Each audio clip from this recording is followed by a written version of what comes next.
সাহেব, তোর হাতে জোর আছে রে, তোরে হাত দুইটা আমার লাগবো। সাহেব ভাই, তুমি এই বিষয়ে আব্বাকে কিছু বলো না। বললে আব্বা শুধু শুধু চিল্লাচিল্লি করবে, আমার কলেজে যাওয়া বন্ধ হয়ে যাবে।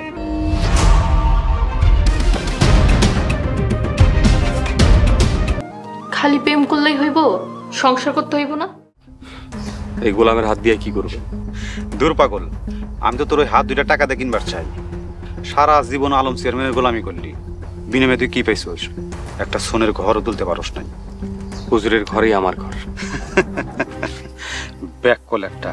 ওই সাহেব, তোর বিয়ে শাদী করতে ইচ্ছা করে না, ঘর সংসার করতে ইচ্ছা করে না, আর তোর যে চেয়ারম্যান, হ্যাঁ তখন রাজ্যবিহীন রাজা, আর যে কোনো মুহূর্তে পটল তুলতে যাইব, তখন তোর কি হইব ভাবছিস একবার? আল্লাহ পাক নিশ্চয়ই কোনো না কোনো ব্যবস্থা করে রাখছেন।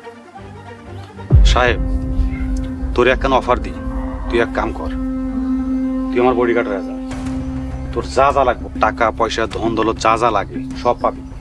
আপনার ওই হারামের টাকা আমি খাবো না। আপনি মদের ব্যবসা করেন, সুদের ব্যবসা করেন, আপনি কোটি টাকা দিলেও তো আপনার কাম করুন না। কিরে, আমি তো তোরে বোকা মনে করছিলাম, তুই তো দেখি চেয়ারম্যানের খাস লোক, চেয়ারম্যানের কুত্তা। মুখ সামলায় কথা বলেন মেম্বার সাহেব, নিজের সম্মান নিজে ধরে রাখেন, আর একটা উল্টাপাল্টা কথা বলে একদম জিপ টাইনে ছিঁড়ে ফেলাম। চাকরের বাচ্চা চাকর, তোর বেশি সাহস হয়ে গেছে না, বেশি তেল হয়ে গেছে। আকবর, ওর তেল মজায় দে। মার শালা রে।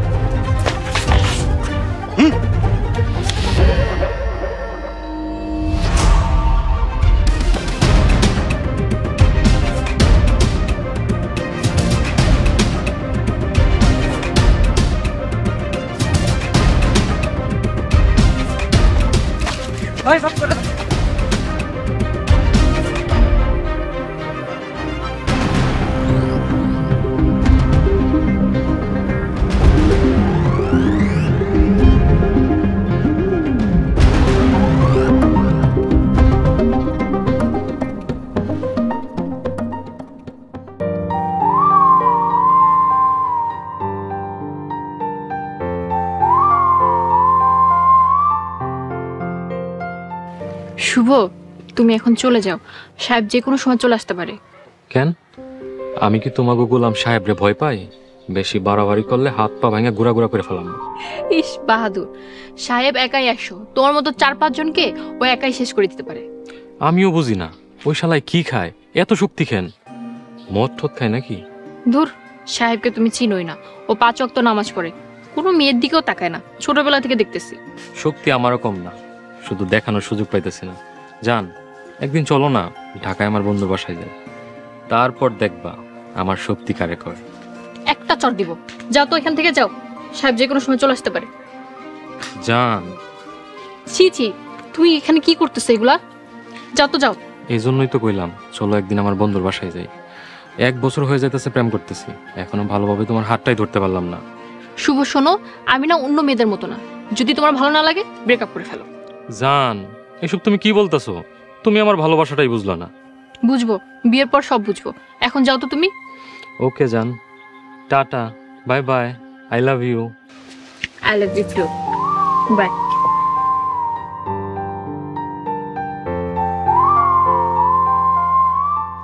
আবার মনে একটা কথা বলতে চাই, কিছু মনে করেন না। কি বলবা? বাড়িতে গিয়ে বললো। বাড়িতে গেলে আপনার সমস্যা হইতে পারে, হুজুর জানলেও সমস্যা হইবে। কি হয়েছে সাহেব, বল। শুভর সাথে আপনার কি সম্পর্ক? সম্পর্ক মানে? শুভর সাথে আমার কিসের সম্পর্ক? দেখো সাহেব, আজে বাজে কথা বলবা না, ভুলা যাইও না তুমি আমার বাড়ির চাকর। বলি নাই আপামনি, শুভ ছেলেটা ভালো না। শুভর সাথে আমার কোনো সম্পর্ক নেই। সত্যি কোনো সম্পর্ক নাই? কি যে বলো না সাহেব, শুভর সাথে আমার আবার কিসের সম্পর্ক? কোথায় শুভ আর কোথায় আমি? ও শুধুমাত্রই আমার বন্ধু, এর চেয়ে বেশি কিছু না। আর তাছাড়া আমার এসব প্রেম টেম ভালো লাগে না। তাই? তাইলে শুভর একটা চরম শিক্ষা দিতে হইবে। কেন? শুভ আবার কি করেছে? আমি দূর থেকে দেখছি শুভ আপনার হাত ধরছে। আরে না, আমার হাতে একটা কলম ছিল, ওর কলমটা লাগতো তাই নিচ্ছিল। সাহেব ভাই, তুমি এই বিষয়ে আব্বাকে কিছু বলো না, বললে আব্বা শুধু শুধু চিল্লাচিল্লি করবে, আমার কলেজে যাওয়া বন্ধ হয়ে যাবে। আপনি ঠিকঠাক ভাবে চলেন, আমি কাউরে কিছু করবো না। চলো।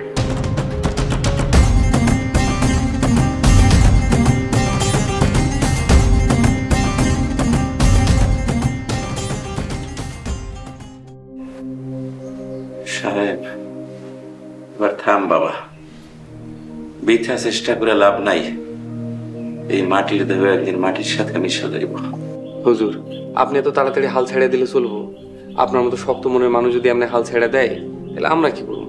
সাহেব, আমি তো কাদা মাটির মানুষ, আর কত সহ্য হয় বাবা ক?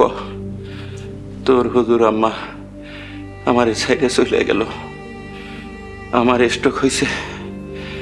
তুই পাশে না থাকলে এতদিনে মরে দিতাম। বাঁচানোর মালিক একমাত্র আল্লাহ, আল্লাহই আপনারে বাঁচাইছে। হয়েছে বাবা, আমি ব্যথা পাইতেছি, এবার থাম। ডাক্তার কইছে সকাল বিকেল আপনার হাত পা টিপা দিতে, তাইলে হাতে পায়ে বল ফিরে পাইবেন। পাগল একটা। আব্বা, আপনারা রাতে খাইতে দিব? এত তাড়াতাড়ি মা? এখন কয়টা বাজে? এশারা দিছে? এই 20 মিনিট পরে সারা দেবো। তাহলে কি নামাজের পর খাবেন? হ্যাঁ। আচ্ছা ঠিক আছে, তাহলে আমার নিজের ঘরে গেল। আচ্ছা।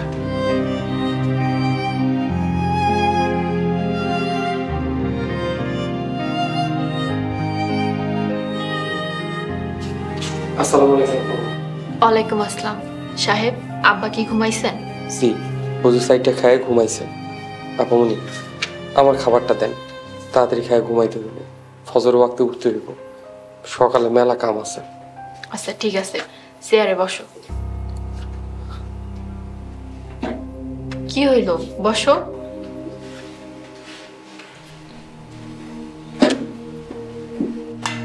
সাহেব, এখন থেকে আর তোমার দুপুরে খাবার খাওয়ার দরকার নেই, তুমি ডাইনিং এ বসেই খাবার। মাফ করবেন আপামনি, আমি আপনাকে গোলাম, চেয়ার টেবিলে বসে আমি খাইতে পারব না। তুমি যে কোন জামানার মানুষ আল্লাহই জানে, এখন কি আর এসব কেউ মানে? কেউ মানুক আর না মানুক, আমি মানি। বোকার মতো কথা বলো না তো, নাও খাও। আপামনি যদি বেয়াদবি হয় আমার মাফ করে দিয়েন। আপনি যদি ভাত নিয়ে যাওয়ার অনুমতি না দেন তাহলে থাক, আমি আসি। আসসালামু আলাইকুম।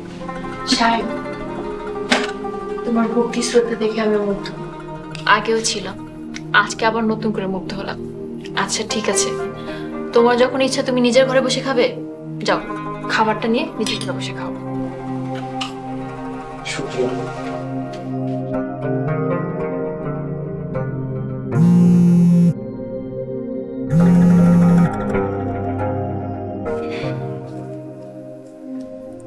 হ্যালো, কেমন আছো জান?